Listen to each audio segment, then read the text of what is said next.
Hello friends, welcome back to my channel. मैं हूं आपकी फ्रेंड वर्षा। फ्रेंड्स, आज का हम जो प्रैक्टिस सेट लेकर आए हैं वो है हमारा मेनली बैंक रिकन्सिलिएशन स्टेटमेंट के ऊपर। तो चलिए फ्रेंड्स, वीडियो को स्टार्ट करते हैं। वीडियो को स्टार्ट करने से पहले प्लीज़ मेरे चैनल को सब्सक्राइब कर लीजिए, और अगर आपने चैनल को सब्सक्राइब कर लिया तो इस वीडियो को लाइक कीजिए और अपने फ्रेंड्स के साथ शेयर कीजिए।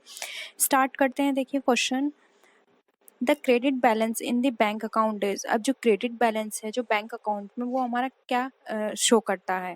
ऑप्शंस हैं an assets, an liability, an expense और कंटिजेंट लाइबिलिटी। तो देखिए यहाँ पर अगर हम बात करें क्रेडिट बैलेंस की, जो कि हमारा बैंक अकाउंट के अंदर शो करता है, तो ये शो करता है हमारी लाइबिलिटी को, जबकि अगर हम डेबिट बैलेंस की बात करें तो हमारे असेट्स को शो करता है। इसलिए यहाँ पर ऑप्शन जो है हमारा 2 वो हमारा राइट आंसर होगा। नेक्स्ट है returns outward book makes record of, यानी कि रिटर्न आउटवर्ड बुक जो होती है वो किसका रिकॉर्ड करती है। तो देखिए ऑप्शन है goods return to the suppliers, यानी सप्लायर्स को गुड रिटर्न किया। गुड्स रिटर्न टू कस्टमर, यानी कस्टमर को गुड रिटर्न किया। उसके बाद है यहाँ पर goods return to proprietor, proprietor को गुड्स रिटर्न किया। फिर है गुड्स रिटर्न टू नेबर्स, यानी कि नेबर्स को गुड रिटर्न किया। तो देखिए यहाँ पर इसका राइट आंसर होगा। तो ये है हमारे ऑप्शंस। तो देखिए यहाँ पर अगर हम बात करें गुड्स आउटवर्ड बुक की, तो देखिए यहाँ पे हमें बताता है कि जो हमारे सप्लायर्स हैं उनको हमने जो माल है उसको वापस किया। Goods return to suppliers, return outward book ही हमें शो करता है, इसलिए ऑप्शन है यहाँ पे हमारा राइट आंसर है। नेक्स्ट क्वेश्चन पे आते हैं।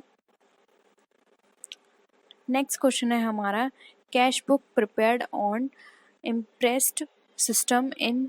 अब जो कैश बुक है वो इम्प्रेस सिस्टम में दिखाई जाती है, तो वो किस तरह की होती है। 2 कॉलम कैश बुक की तरह, प्रिटी कैश बुक, या फिर परचेज बुक। तो देखिए यहाँ पर अगर हम बात करें तो जो इम्प्रेस सिस्टम के अंदर हम अपनी कैश बुक प्रिपेयर करते हैं वो हमारी प्रिटी कैश बुक कहलाती है। Friends, mainly petty cash book वो कैश बुक होती है जिसके अंदर हम जो छोटे छोटे हमारे जो खर्चे होते हैं हम उसको इंक्लूड करते हैं। फिर बाद में जब हम उसको उससे रिलेटेड अकाउंट में पोस्टिंग करते हैं तो डायरेक्ट अगर हम एक आइटम के रूप में उन सबको इंक्लूड कर लेते हैं। फॉर एग्जाम्पल, जैसे कि हमने स्टेशनरी में खरीदे पेन, पेंसिल्स, इरेजर, स्केल, ये सारी चीज़ें खरीदी, तो प्रिटी कैश बुक में तो ये अलग अलग मेंशन कर दी जाएगी, लेकिन जब हम इसकी पोस्टिंग करेंगे जर्नल में या फिर अदर इससे रिलेटेड लेजर में, तो वहाँ पर हम पोस्टिंग करेंगे एज अ स्टेशनरी। वहाँ पे ये अलग अलग आइटम शो नहीं किए जाएंगे, वहाँ पे एज अ स्टेशनरी शो किया जाएगा।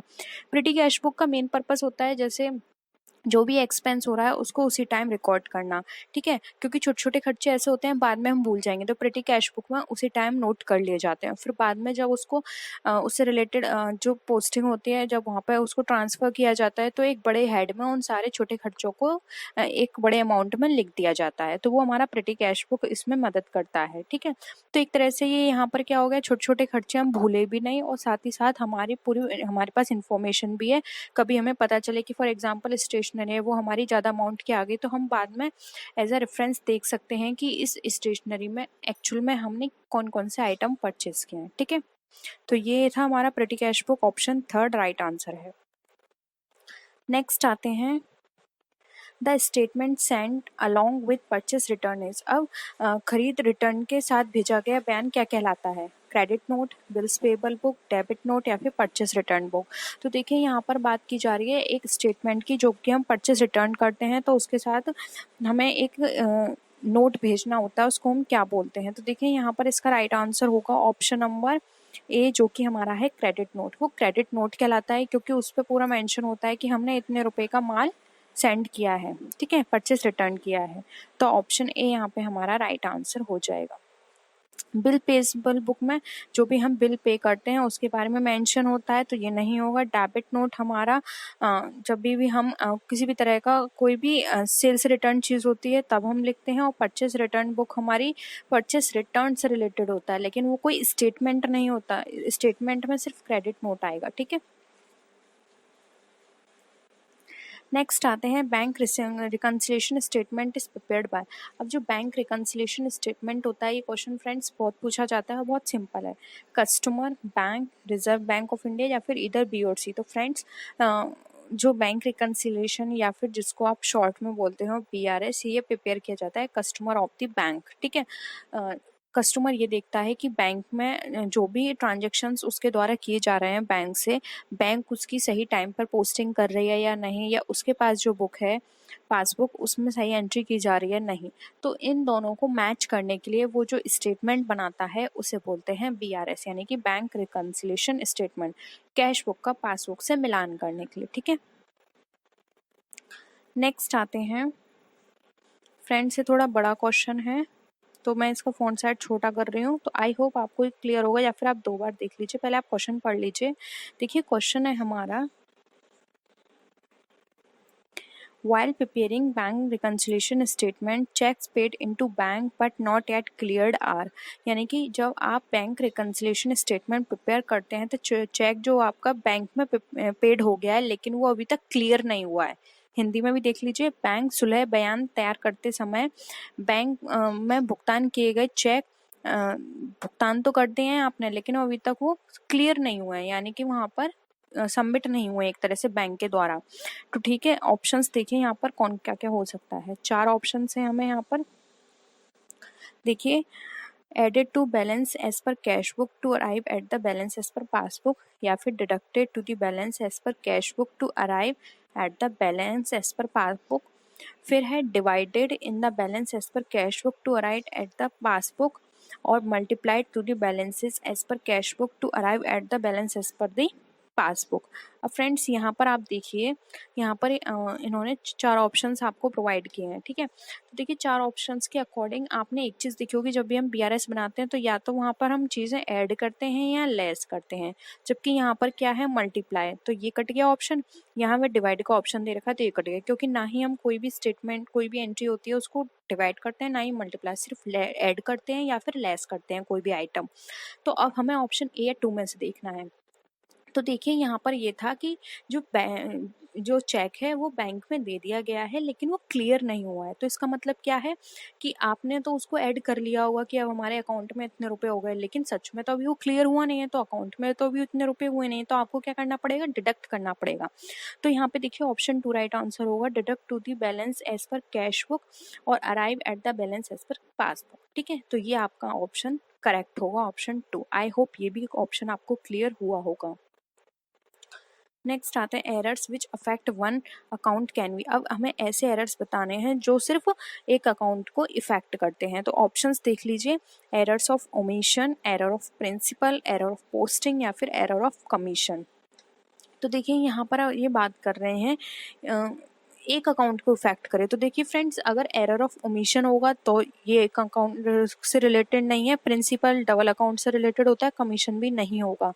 एरर ऑफ पोस्टिंग हमारे एक अकाउंट से रिलेटेड हो सकता है कि हमने एक अकाउंट में पोस्टिंग नहीं की है। ठीक है, तो यहाँ पे ऑप्शन 3 जो है वो इसका राइट आंसर हो जाएगा। पोस्टिंग से रिलेटेड चीज़ें हमारी वन अकाउंट में इफेक्ट करेंगी, जबकि प्रिंसिपल दोनों पर बेस्ड होगा, ओमिशन भी दोनों पर बेस्ड होगा, और कमीशन भी हमारी दोनों साइड बेस्ड होगा। इसलिए ऑप्शन 3 यहाँ पर हमारा राइट आंसर है। नेक्स्ट आते हैं errors of carry forward from one year to another year effect, यानी कि एक वर्ष से दूसरे वर्ष तक आगे ले जाने की त्रुटियां क्या कहलाती हैं। पर्सनल अकाउंट से होती हैं, रियल अकाउंट से, नॉमिनल अकाउंट से, या फिर both personal and real account से। तो देखिए यहाँ पर errors of carry forward from 1 year to, अब देखिए 1 ईयर से 2nd ईयर में हम क्या ले जाते हैं, बैलेंस शीट। तो आपको देखिए घुमाकर ये क्वेश्चन आपसे कर लिया गया है, एक तरह से आपको ये बताना है कि बैलेंस शीट में कौन कौन सी चीज़ें जाती हैं। ठीक है, तो फ्रेंड्स यहाँ पर अगर हम बात करें तो देखिए यहाँ पर एक साल से दूसरे साल में फॉरवर्ड की बात कर रहे हैं। ठीक है, इसका मैंने आपको एक हिंट दे दिया है, इसका आंसर आपको खुद बताना है। ठीक है, मैंने आपको हिंट दे दिया है। अब देखिए BRS से ही रिलेटेड है एक और क्वेश्चन हमारा, which of the following errors is an error of omission. अब हमें बताना है एरर ऑफ ओमिशन से रिलेटेड इसमें से कौन सी एरर है। ऑप्शन 1 है sale of 800 rupees was written in the purchase journal, यानी कि 800 रुपये की आपकी सेल हुई है लेकिन आपने परचेज जर्नल में लिख दिया है। सेकंड ऑप्शन है wages paid to the Sohan, यानी कि सोहन को वेजेस पेड की और वो उसकी लेकिन अकाउंट में डेबिट कर दी है। फिर है टोटल ऑफ सेल्स जर्नल, यानी कि सोशल जर्नल का जो टोटल है वो आपने सेल्स अकाउंट में पोस्ट नहीं किया है। नेक्स्ट है the total of sales journal has posted to the sales account. अब जो टोटल है वो सेल्स अकाउंट में आपने पोस्ट कर दिया है। अब आपको यहाँ पे क्या बताना है, ओमिशन बताना है कि इसमें से कौन सा एरर ऑफ ओमिशन है। तो आप ध्यान से देखिए फ्रेंड्स, यहाँ पर एरर ऑफ ओमिशन की बात करा है, यानी कि दोनों तरफ। तो देखिए यहाँ पर तो ये एंट्री हुई नहीं है, तो ये एरर ऑफ ओमिशन का पार्ट हो गया, ठीक है। सेल्स जर्नल में थी लेकिन पोस्ट ही नहीं हुई है, ठीक है। जबकि ये यहाँ पे गलत हुआ है, यानी कि डबल एंट्री का काम है, ये भी डबल एंट्री है और ये भी यहाँ पे गलत है, ठीक है। वो ये तो हमारी बिल्कुल सही है क्योंकि जिसकी एंट्री थी वो हमने वहाँ पोस्ट करी है, ये बिल्कुल करेक्ट है। लेकिन ऑप्शंस के अकॉर्डिंग देखें तो यहाँ पे ऑप्शन थर्ड हमारा राइट आंसर हो जाएगा। आई होप ये भी आपको क्वेश्चन क्लियर हुआ होगा। Which options are not a feature of bearer debenture. अब इसमें से कौन सा ऑप्शन है, फीचर्स है जो कि हमारा बेयर डिवेंचर का नहीं है। कौन सा विकल्प बेयर डिवेंचर की विशेषता नहीं है, ये हो गया आपका हिंदी में क्वेश्चन। ऑप्शन है the interest is paid to the holder respected to of identity, यानी कि ब्याज धारक को पहचान के बावजूद भुगतान किया जाता है, ये इसका क्या विशेषता है। सेकंड है it is transferred by mayor delivery, यानी कि यह केवल वितरण द्वारा स्थानांतरित किया जा सकता है। नेक्स्ट है the transfer of bearer debenture requires transfer deed, यानी कि जो बेयर डिवेंचर के हस्तांतरण के लिए स्थानांतरण विलेख की आवश्यकता होती है। थर्ड ये है ऑप्शन। एंड फोर्थ है हमारा इट इज नेगोशिएबल टूल, यह एक पराक्रम्य उपकरण है। अब इसमें से बताना है कि कौन सा नहीं है, नॉट यहाँ पे बताया गया है। तो देखिए यहाँ पर ऑप्शन जो हमारा थर्ड है, the transfer of bearer debenture required transfer deed. तो फ्रेंड्स इसके लिए ट्रांसफर डीड की जरूरत नहीं होती है बेयर डिवेंचर के लिए, ठीक है। ऑप्शन बी राइट है, क्योंकि देखिए नाम से ही बेयर डिवेंचर है, यानी कि जिसके पास होगा उसको ये ट्रांसफर हो जाएगा, वो उसका ओनर है, वो उसका पेमेंट ले लेगा, ठीक है। ट्रांसफर डीड की इसके लिए कोई जरूरत नहीं होती है, इसलिए ऑप्शन सी यहाँ पे हमारा राइट आंसर हो जाएगा। नेक्स्ट क्वेश्चन पे आते हैं। Debenture application account is in the form of. अब डिवेंचर एप्लीकेशन अकाउंट के रूप में है, किस अकाउंट के रूप में है, करंट अकाउंट के रूप में है, नॉमिनल अकाउंट यानी कि नाम मात्र खाते के रूप में है, पर्सनल अकाउंट यानी कि व्यक्तिगत खाता, और रियल अकाउंट यानी कि रियल अकाउंट के रूप में है। तो फ्रेंड्स अगर हम डिवेंचर एप्लीकेशन की बात करें तो डिवेंचर एप्लीकेशन अकाउंट जो होता है वो हमारा एक तरह से पर्सनल अकाउंट के फॉर्म में होता है, इसलिए ऑप्शन सी यहाँ पे हमारा राइट आंसर हो जाएगा, व्यक्तिगत खाता। नेक्स्ट क्वेश्चन पे आते हैं। The form of a discount on issue of debenture is in the nature of. अब जो डिस्काउंट डिवेंचर कोई भी इश्यू किया जा रहा है डिस्काउंट की फॉर्म में, यानी कि हम डिस्काउंट पे डिवेंचर को इश्यू कर रहे हैं, तो वो किस नेचर का होगा। डेफर्ड रेवेन्यू एक्सपेंडिचर यानी कि आस्थगित राजस्व, कैपिटल लॉस यानी कि पूंजीगत हानि, रेवेन्यू लॉस यानी कि राजस्व हानि, नन ऑफ द अबव यानी कि उपरोक्त में से कोई नहीं। तो फ्रेंड जब हम डिवेंचर इशू करते हैं किसी भी तरह के डिस्काउंट पर, तो देखिए यहाँ पर इसका राइट आंसर होगा वो एक तरह का हमारे लिए कैपिटल लॉस होता है, क्योंकि डिवेंचर्स हमारे कैपिटल नेचर का होता है और उस पर लॉस हमारा कैपिटल लॉस है, ठीक है।